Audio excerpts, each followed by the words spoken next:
Hello and welcome to SweetSpotDFS. I have a DFS preview for you guys for the 2021 Mayakoba Golf Classic. Now, what do I cover in these previews?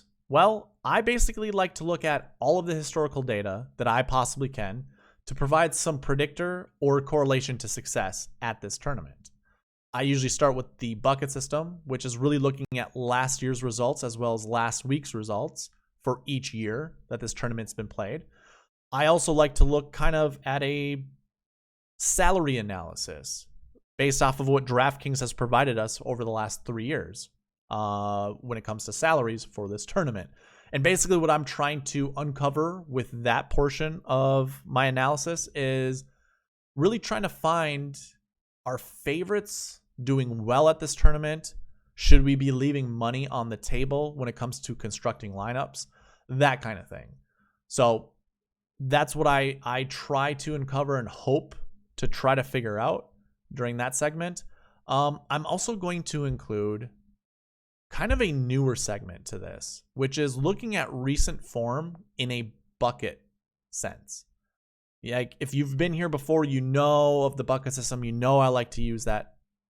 Before I even created that system and presented it to you guys, I was actually looking at players in a recent form and course history bucket. I know that might be over the top, but I kind of want to see how this goes. See if it works out in these videos, because then I'll continue to provide them. And any feedback you guys have for me, let me know. Leave them in the comments, because I don't want to waste your time, and I don't want to waste mine, especially if you guys don't care to listen to that. So let me know, honestly. It would mean a lot. You can find timestamps in the description. I also have chapter mode enabled, which is basically that little red progress bar on your screen. It's broken up into segments, quote unquote chapters, and those are built off of the timestamps. So in a way, you don't have to go to the description to find the timestamps. You can just look at that progress bar. But yeah, let's go ahead and get into the spreadsheet. Now, I have the notes page up, which houses the bucket system. I do want to clarify something. Well, first of all, if you've never been here before and you don't know what the bucket system is, I will link a video right up there, top right-hand corner. I will also welcome you, to the video. And please subscribe if you enjoy this content and leave a like.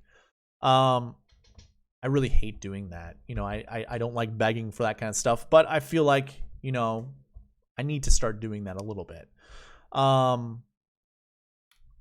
The one thing about this tournament for this year is we didn't have a tournament last week.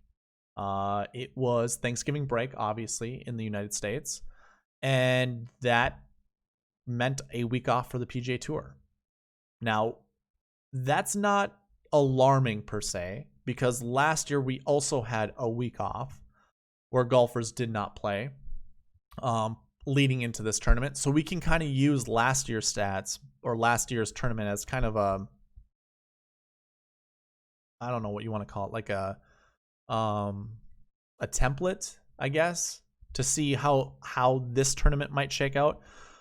If we go back 2019, 2018, 2017, we're going to see the week prior was a golf tournament that, many golfers did play in prior to coming to this tournament. So when we look at the bucket system, we can't use the last week bucket. Just can't. We're gonna still talk about the last year bucket. And again, for those that really haven't been here before, it's basically me capturing all of the finishing positions. Well, I should say this. It's me capturing every top 10 golfer for every year and what their finishing position was the year before, and throwing them into the groups that they belong in. So 1st to 20, 20 to 40, 40 to 60, 60 to 80, 80 plus, which are your missed cuts, withdraws, DQs, that kind of thing. They all fit into this bucket, and then your did not plays. So first and foremost, the number one last year bucket, golfers who did not play. And I did a quick analysis to see, are these first timers or are these golfers who had played this tournament before but just didn't play it last year or the year before? And it's a mix, honestly. It's an equal mix between the two. So I would say don't get caught up on trying to be too cute with it. Just play your best plays, of golfers who did not play last year. Now that bucket comes in at almost a 40% clip of all top 10s leading back to 2014, which is a considerable number. I also like to look at like the min maxes. So how few, I don't know if that's really the right term, but how less it's happened and how, no, that's not right either. What's the minimum amount of times we have seen this bucket inside the top 10 for any given year? What's the maximum? There, that was perfect. And it's 3 for the minimum. That was last year. Now that's something important to note. We can always look to see how many golfers really fit into that bucket, and try to find, based off of volume, is that the reason why we saw less? Or, maybe it was just a different caliber of golfer. It all depends on what we see with that analysis. But I would venture to say I would want to play somewhere around 4 or 5 golfers who had not played this golf tournament the year before. And out of those, half of them have course history, half of them don't. It's going to be interesting to see what golfers really show up, because this is the strongest field we've seen in a very long time. I don't have DraftKings pricing out. I created this video prior to, probably not posting it until salaries come out, and that's not really, that's really my own fault for not getting the video out sooner, not creating this sooner. But I don't have the salaries. We can venture to think or to say that Justin Thomas is probably going to have the highest price tag. Brooks Koepka might come in with the second, or maybe Tony Finau or Victor Hovland, or even Abraham Ancer.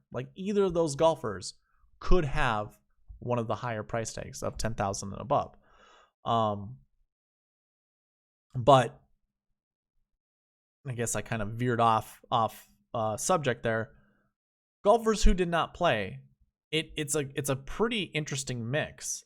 We have Justin Thomas, who didn't play last year but has course history. Decent, 23rd, not terrible, but not really the greatest. We have Brooks, who missed the cut. He played here one time, missed the cut. And then obviously we have Will Zalatoris, who is a great, up and coming golfer. He's worthy of a play. Daniel Berger's here, who did not play last year but has course history.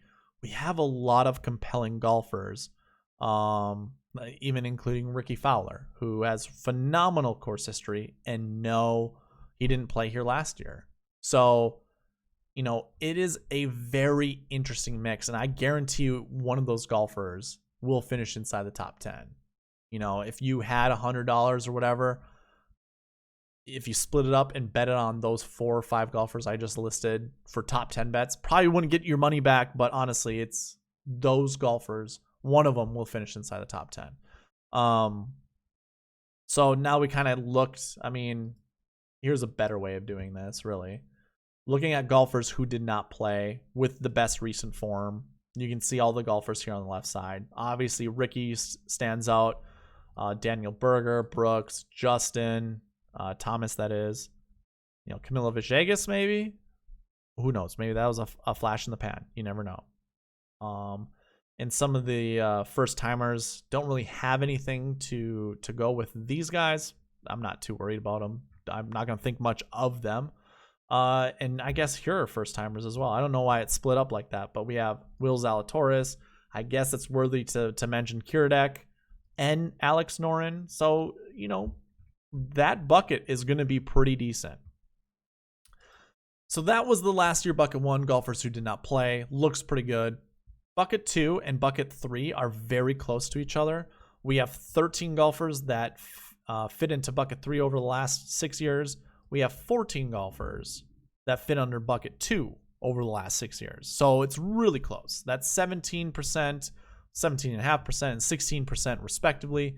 I shouldn't even say that because I don't think I did that in respective terms. But either way, those two buckets garner 33, almost 34% of top 10 finishes. And when you combine them all together, we have nearly 75%.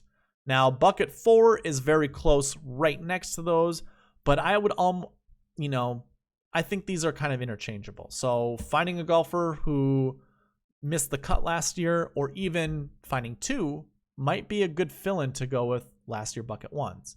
Same goes with last year bucket 3. All of these buckets all have a minimum of 1. That doesn't mean you have to play at least 1, but even bucket 4 is the same way. So those 4 buckets have at least 1 golfer in each one of them. So if you were pivoting, maybe you start out with 3 in last year 1, 1 or 2 in last year 2, and 1 in last year 3.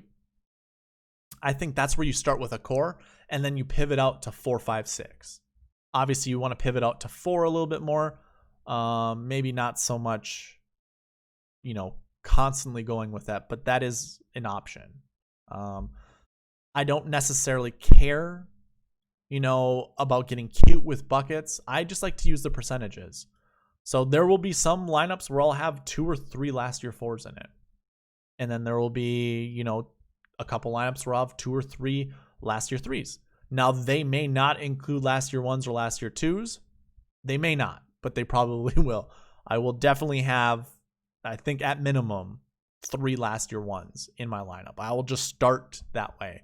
So I'm probably going to be anchoring a lot of my lineups with Justin Thomas and Brooks Koepka in the sort. So it's just kind of showing you on screen the actual, percentages that we've seen over the last 6 years. And that's kind of what my purpose is to provide a little bit of confidence to play certain golfers that you find interesting or not, or that you want to play. Just giving you a little bit more confidence or halting the brakes a little bit.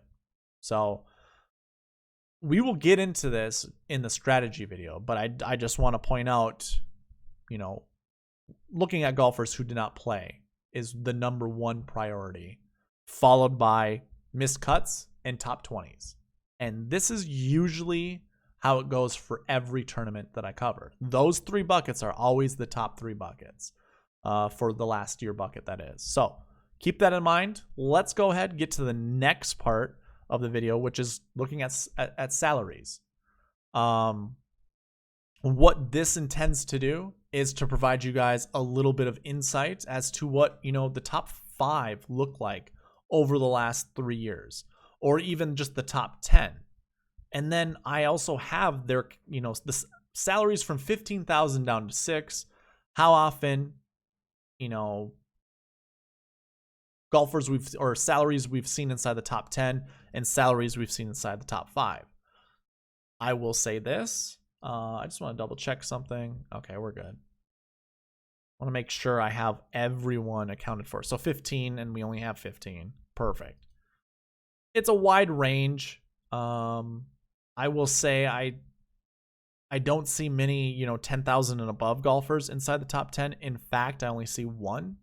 So when we're looking at this whole segment here for salaries inside the top 5, really only 1 favorite finished inside the top 5. And really you can make that argument of that's the only way a top salary guy returns value. And probably the only way you win a GPP is if we see, a high-priced guy inside the top 5 and also inside the top 10. So when we look at top 10, we can come over here and try to find, do we see more golfers above 10,000? And the answer is no. Like, the favorites at this tournament have not done well. And who knows why that is? Maybe it's a vacation destination that a lot of these guys come to. The golf course is fantastic. It looks like a very much resort style course. Could some golfers be coming here just for vacation? Absolutely. We don't know that. It's worth mentioning, though. That's why we're coming here and looking at these salaries, just to see, the perennial favorite for each year would be the top salary guy. And we don't see a lot of the top salary guys inside the top 5 or top 10, which is troubling. Like, that's not a good thing to see. What's even more troubling, like, this is the worst I've ever seen this. So I've highlighted a cell on the spreadsheet that goes over the average salary inside the top 10. And that is looking at all of these columns over here that you can see that are lit up. And again, what that does is it highlights the average salary inside the top 10. What, when we create DraftKings lineups, it is 8333, 8,333.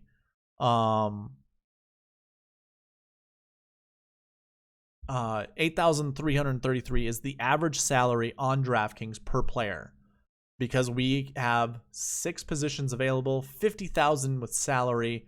That all equals, when you divide it into each other, $8,300 basically. When the number that is highlighted is lower than that 83, it means we don't need to use all of the salary that's provided for us when we create our lineups.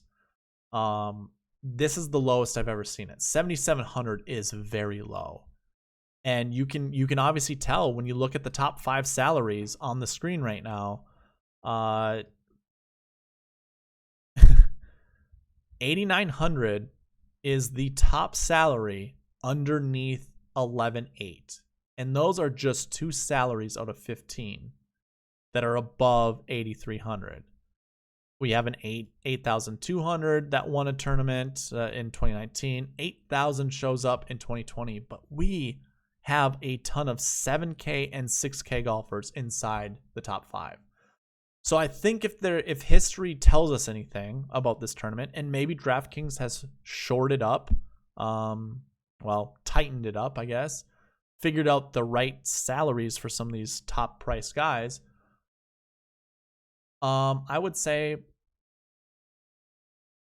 unless they've done that, the favorites shouldn't be looked at as the favorites. I know that's kind of weird to say, and it's maybe not the correct thing to say, but it's really hard to basically invest, your salary on DraftKings towards golfers above 10K. This might be a great time to actually create a lineup with, anchor it with an $11,000 golfer, fill out your lineup how you see fit, and then pivot from that 11K golfer to an 8K golfer. I know it's weird. I've done it personally. I do track success and stuff like that, just on a overall level, but not a individual lineup level.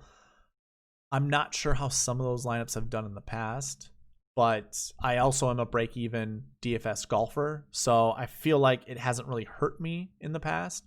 Either way, looking at salaries, it is very interesting to see not many top 10K and above golfers inside the top 5 or top 10. Like that's very troubling, honestly.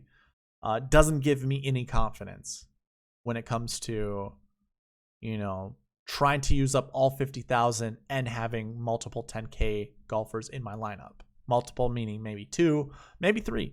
I'm not gonna shy away from it, but it's definitely a pause for concern. I do have some other pieces of stats over here. You can see the percentage of golfers inside the top 10, not even golfers, percentage of salaries inside the top 10. 10K and above, 5.4% of top 10 golfers, or top 10 salaries over the last 3 years. 8.11%, that 9K to 10K range.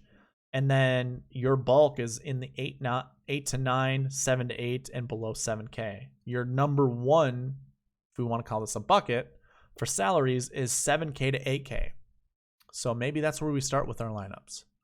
Start with our best 7 or 8K golfer, or both, maybe 2 or 3, grab 2 or 3 of them and anchor our lineups with those golfers. Based off of salary, that's probably the way to go. And maybe we can pivot to 8 to 9 or even below 7. And then the last piece of information I like to do is really look at, this would be incorrect. So we have, this is a manual thing that I do. It's not an actual look, but obviously the percentages changed once I changed this, but your winners 74, 82, and 72 now are reflected here. Salaries come, or I mean, the winners come in that salary range of 7 to 8 or 8 to 9. So again, another good reason to start our lineups there. So now we have that covered. Let's get to the last piece of information I want to cover, and that's going to be going over recent form. So what I intend to do with this to show you guys top recent form coming into this tournament and how well they've done year in and year out, dating back to 2014. So when we look at 2020, Brendan Todd was coming into this with decent recent form, not the greatest, but decent recent form. But let me go ahead and sort this from best recent form to worst recent form.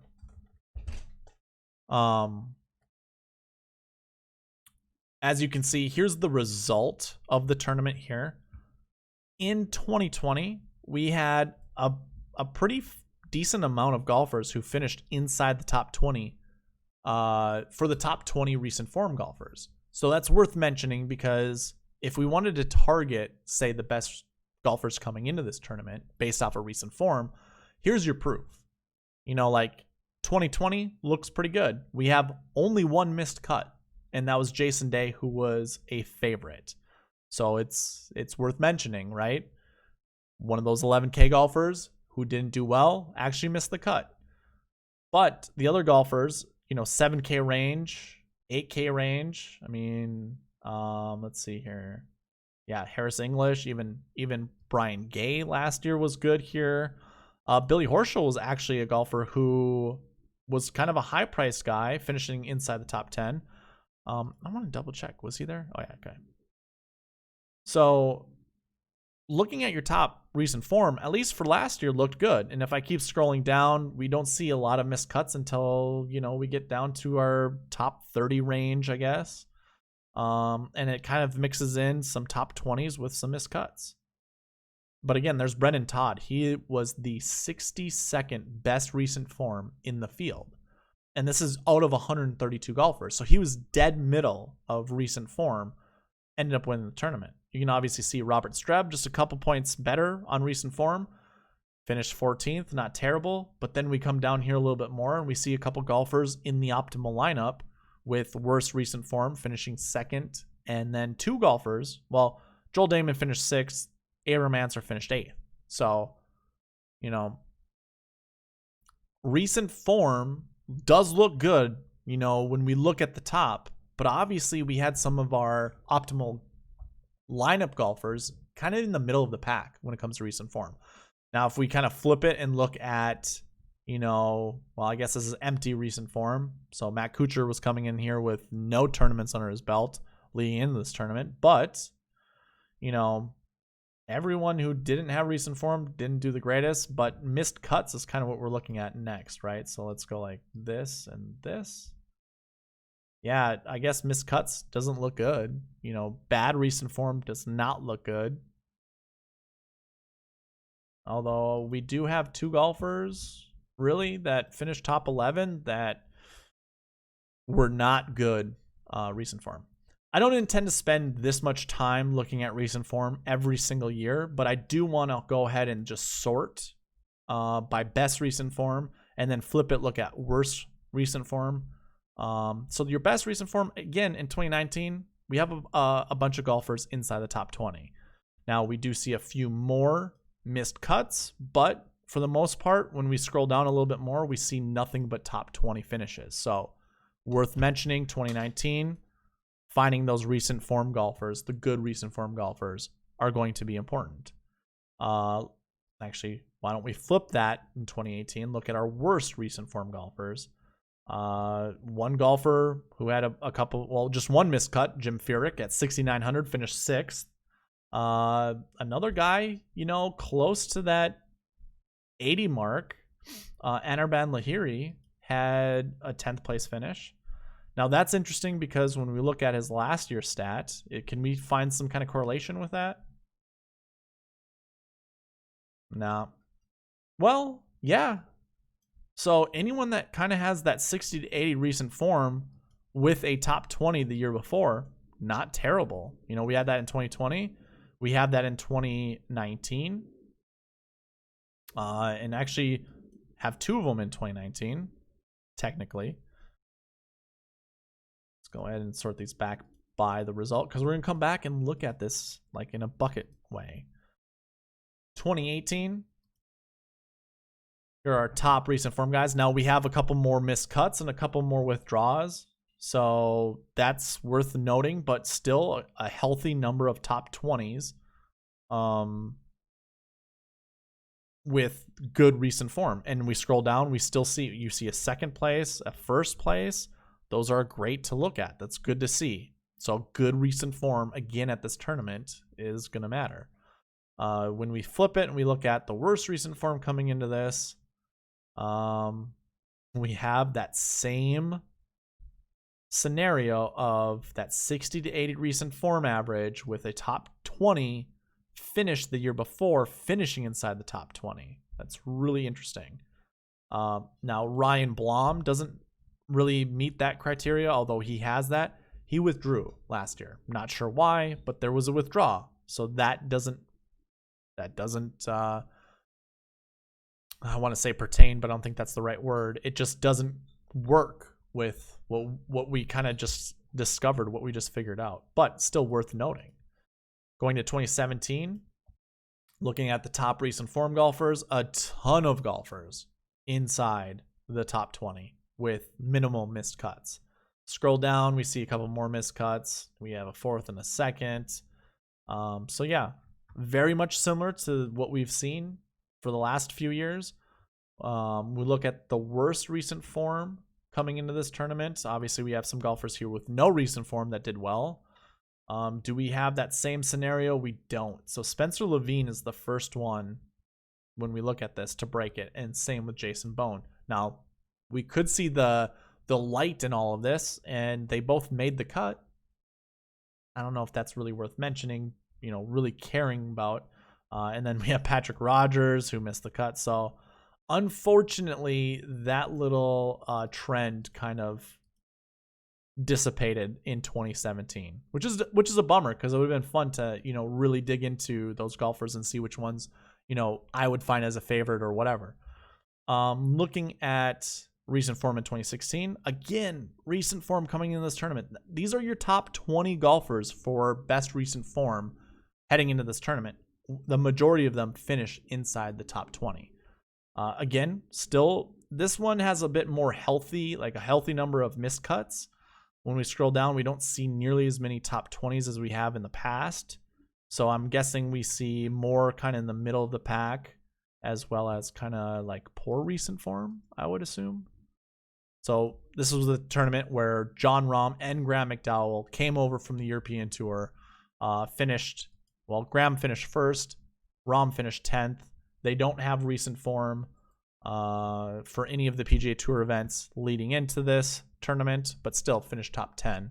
So that might be worth looking into. Like a European golfer that doesn't have a recent form that, you know, might be doing well on the Euro Tour. Coming down here, again, we kind of get halted with our discovery we just saw not too long ago with, you know, that 60 to 80 recent form, a top 20 the year before, and then a top, you know, 20 for that year. Kind of halts there. We do see a couple more, though. I mean, we do see a lot of top 20s in this range of recent form. This looks like a larger number of golfers with this recent form, though. Like, if we were to look, I mean, I guess we can count the difference between 2017 and 2016. Pretty close, 32 and 38. 38, I should say, in 2016. So only 6 more golfers. So that doesn't really apply, that analysis. So we'll leave that alone. Still, the rule of thumb here is the better the recent form, the better the play. Now we come to a year in 2015 where it really didn't. Only 4 golfers inside this top 20 of best recent forms finished inside the top 20 of that tournament. But if we scroll down a little bit, do we see a little bit more? Yeah, this middle point finds a lot of top 10 golfers, so it's worth mentioning. Now this is your top 45, where Sean Stephanie is. This is one of those years where a lot of golfers was just kind of middle of the pack. Recent form did well. But I guess we can also look at the golfers, with good recent form. Are any of these guys even relevant today? And can we think about when these golfers did well, or that had this good recent form? Can we even, obviously, can we remember their name? Are they even relevant? Tony Finau, sure. I just noticed something when I was talking about this. Look where the cutoff is. We only have 15 golfers with a recent form of 40 or better, and that's 40th finishing position or better. We had 30 exactly in 2016. We had 35 in 2017. So when we look at 2015, 14.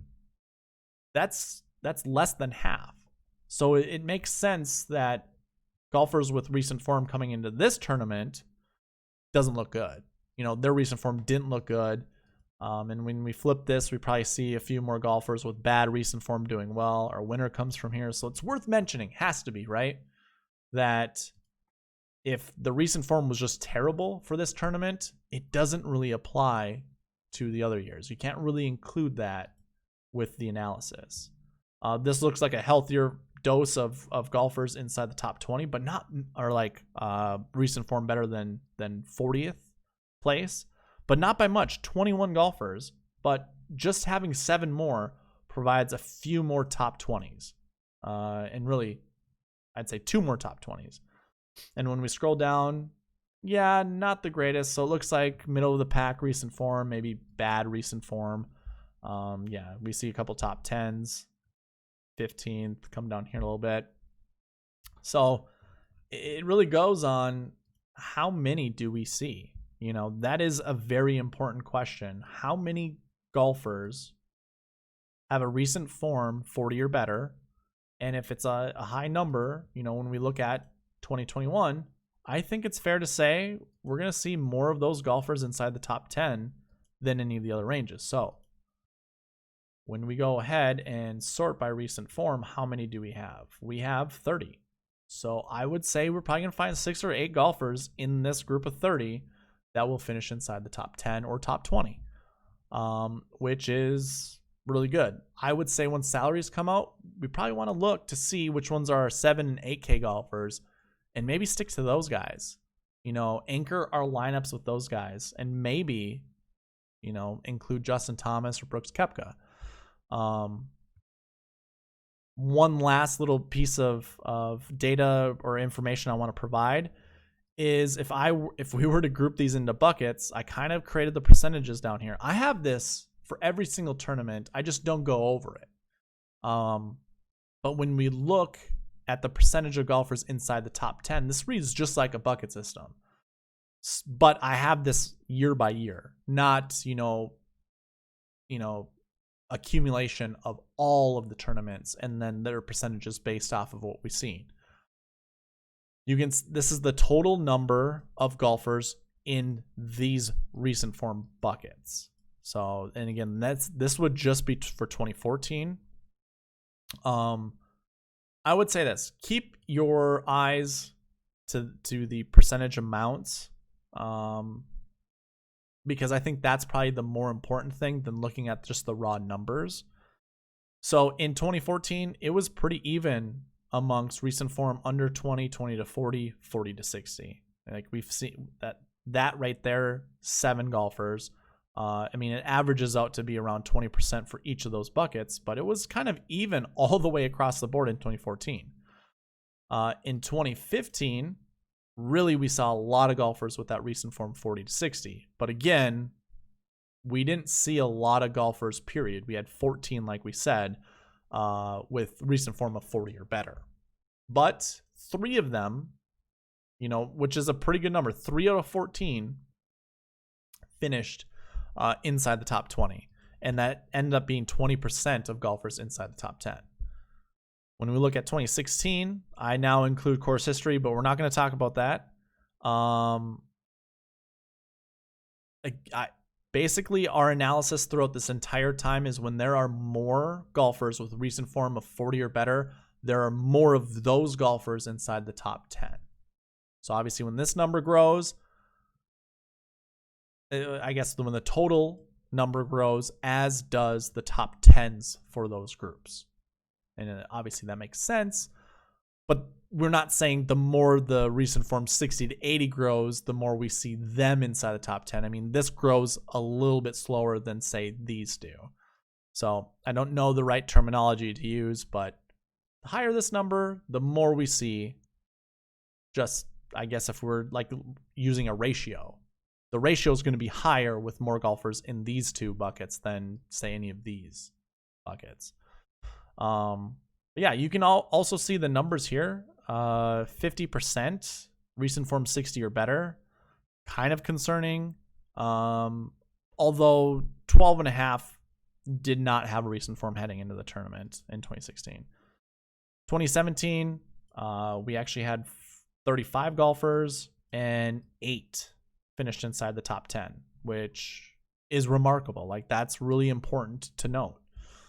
That, I mean, just looking at your top, well, I don't want to include the 40 to 60 because there are so many golfers. Like, there are 38 just in that 40 to 60 recent form bucket in 2017, as opposed to 35 for these two buckets here, the under 20 and 20 to 40. So really 40 and under. And these numbers would dwarf this one. Obviously, you can see the numbers on the screen, but it doubles that number. 2018, we see 43 golfers with recent form 40 or better, and only 5 finish inside the top 10. So that is kind of concerning. That's not a good thing to see. The 40 to 60 bucket kind of goes down, in numbers, and it also goes down in golfers that finish inside the top 10, but not by much.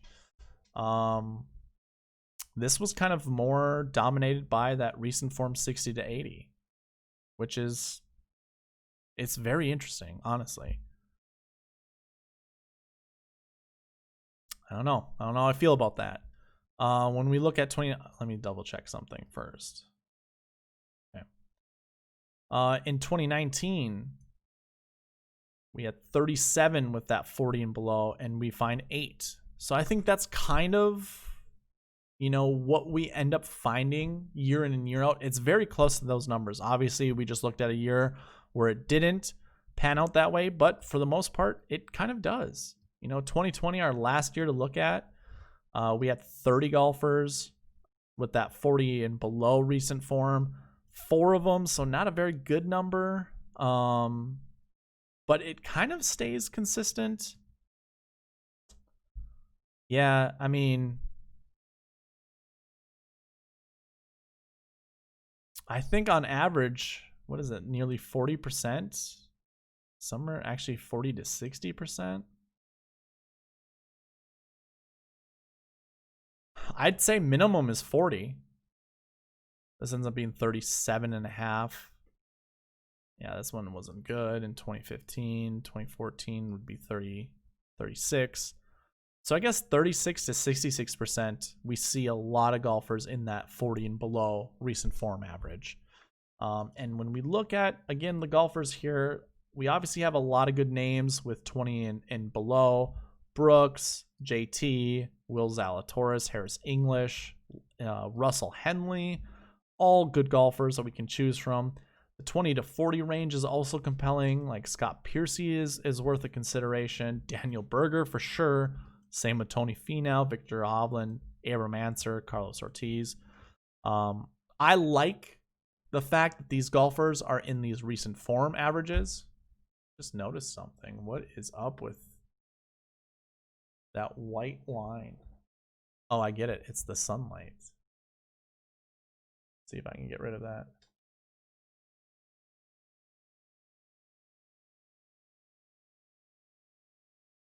There you go. I didn't even notice that was there. Anyways, so looking at recent form, we definitely have a very good selection of golfers to pick from, have good recent form, but we also have to remember this tournament has not been kind to favorite golfers, for high price golfers. And it's worth mentioning. So it might, the strategy might be to fade some of these guys. If you want to take that route, absolutely understand why.